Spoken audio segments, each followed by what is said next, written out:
रूस के खिलाफ युद्ध में यूक्रेन ने बहुत बड़ा दावा किया है। रिपोर्ट के अनुसार अप्रैल में रूस ने उन हिस्सों को फिर छीन लिया जिन पर मॉस्को ने कब्जा किया था। मतलब रूस ने जितनी तेजी से जमीन पर कब्जा किया उतनी ही तेजी से यूक्रेन ने उसे पीछे धकेला। मॉस्को करीबन 116 वर्ग किलोमीटर का नुकसान सह चुका है और अगस्त 2024 के बाद ये पहला महीना है जब रूस जंग में सबसे अधिक दबाव में है। इस रिपोर्ट को आप देखिए। Есть приказ.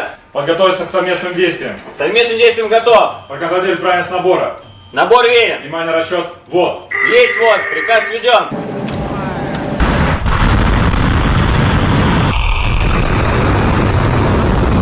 तैयारी पूरी है। कमांड सेंटर में बैठे कमांडर ने सब कुछ फाइनल कर दिया है। Набор верен. Есть вот. Приказ введен. हर एक बारीकी पर नजर रखते ही काउंटडाउन जैसे ही शून्य हुआ।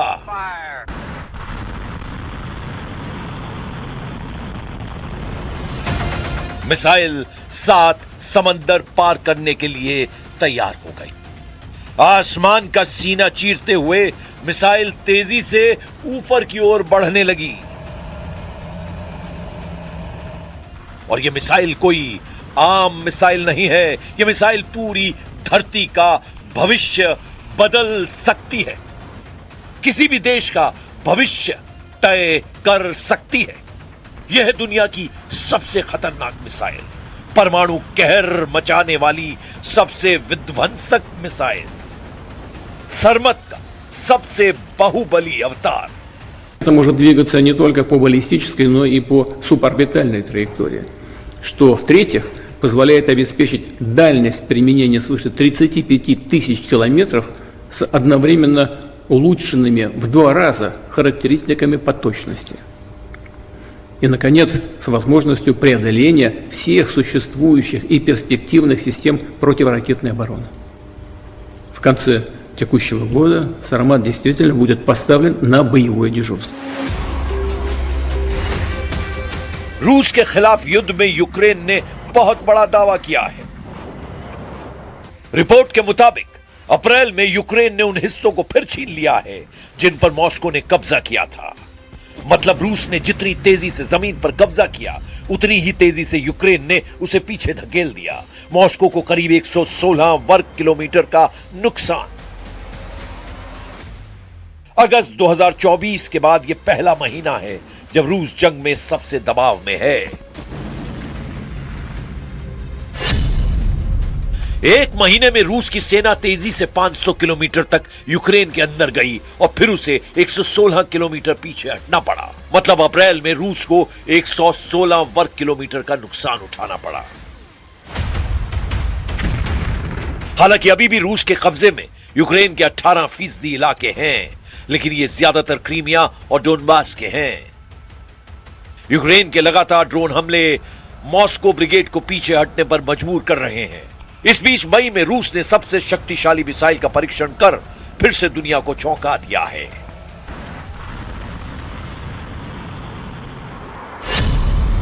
पूरी धरती का चक्कर 40,000 किलोमीटर में लगाया जा सकता है और इस मिसाइल की रेंज 35,000 किलोमीटर से ज्यादा है। मतलब इस मिसाइल की रेंज में अमेरिका, यूरोप, ऑस्ट्रेलिया और अफ्रीका तक हैं। यह मिसाइल धरती के किसी भी टारगेट को तबाह कर सकती है।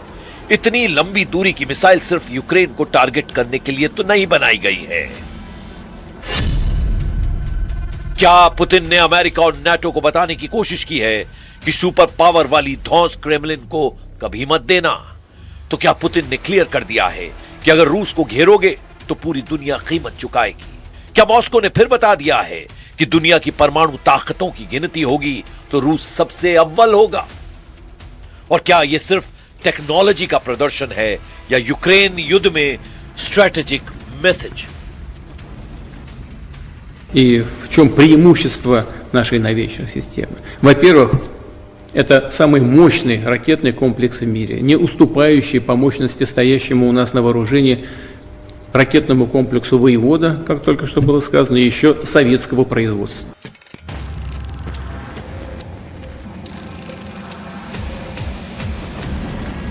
यूक्रेन के खिलाफ रूस 4 साल से युद्ध लड़ रहा है और अब दुनिया के सामने उसने परमाणु तबाही का सबसे बड़ा प्रदर्शन किया है।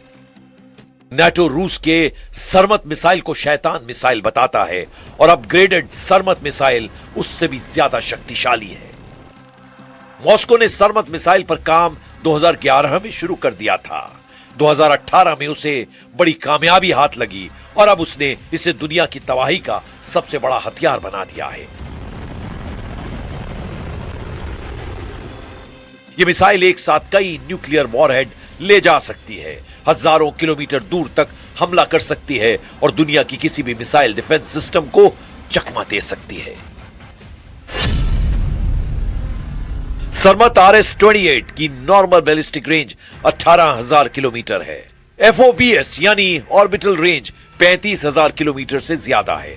मतलब सैटेलाइट की तरह थोड़ी देर धरती के चक्कर लगातार भी टारगेट पर हमला कर सकता है। लंबाई 35.3 मीटर और डायामीटर 3 मीटर है। यह दुनिया की सबसे भारी बैलिस्टिक मिसाइल है, 208 टन। इसमें 3 फेज में लिक्विड फ्यूल भरा जा सकता है। सबसे खास बात यह है 10 टन का परमाणु बम अपने साथ ले जाने में यह सक्षम है। तो क्या पुतिन दुनिया को परमाणु युद्ध की धमकी दे रहे हैं? क्या यूक्रेन युद्ध अब परमाणु मोड़ की तरफ बढ़ रहा है? और ऐसा क्यों कहा जा रहा है कि सरमत की धमकी देकर 32 देश दहल जाएंगे? पुतिन का दावा है कि यह दुनिया का सबसे ताकतवर मिसाइल सिस्टम है। यह इतनी ताकतवर है कि इसकी मार क्षमता पश्चिमी देशों की किसी भी मिसाइल से कई गुना ज्यादा है। Соединенных Штатов из договора по противоракетной обороне в 2002 году мы были вынуждены, хочу это подчеркнуть, вынуждены задуматься над обеспечением своей стратегической безопасности в условиях новой реальности и необходимости сохранения стратегического баланса сил. रिपोर्ट के मुताबिक रूस की ICBM यानी इंटरकॉन्टिनेंटल बैलिस्टिक मिसाइल जो परमाणु हथियार लेकर महाद्वीपों के पार हमला कर सकती है,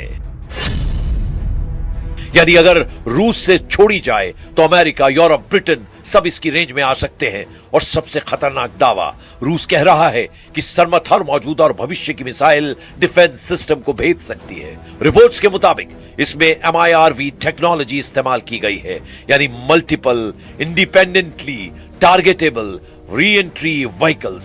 सीधे शब्दों में कहें तो एक मिसाइल हवा में जाकर कई हिस्सों में बंट सकती है और अलग अलग टारगेट पर हमला कर सकती है। और यही वजह है कि नेटो इसे शैतान मिसाइल कहता है।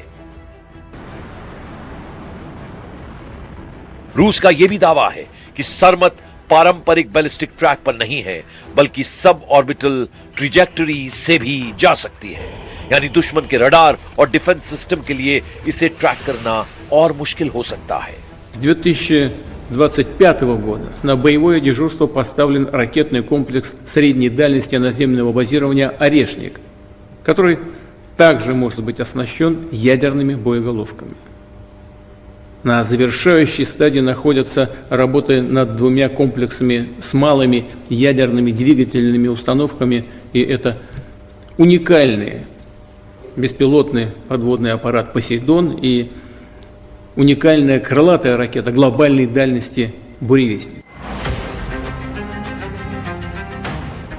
अब सबसे बड़ा सवाल, क्या रूस की सरमत मिसाइल सच में उतनी खतरनाक है जितना रूस दावा कर रहा है?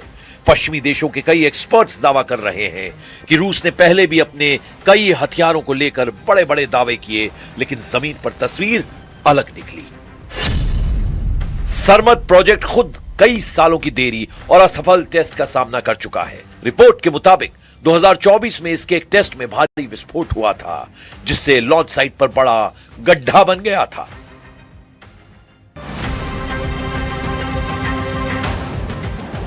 यानी रूस चाहे इसे दुनिया की सबसे खतरनाक मिसाइल बताए, लेकिन इसकी असली ताकत युद्ध में ही साबित होगी।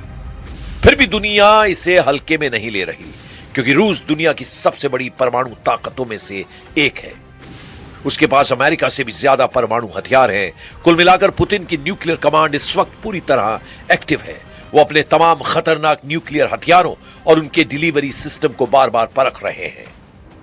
पुतिन की मिसाइल के टारगेट पर नेटो का हर बड़ा शहर है, और इस बात को समझना बहुत जरूरी है कि पुतिन की धमकी को हल्के में लेने की गलती वर्ल्ड वॉर को दावत कही जाएगी।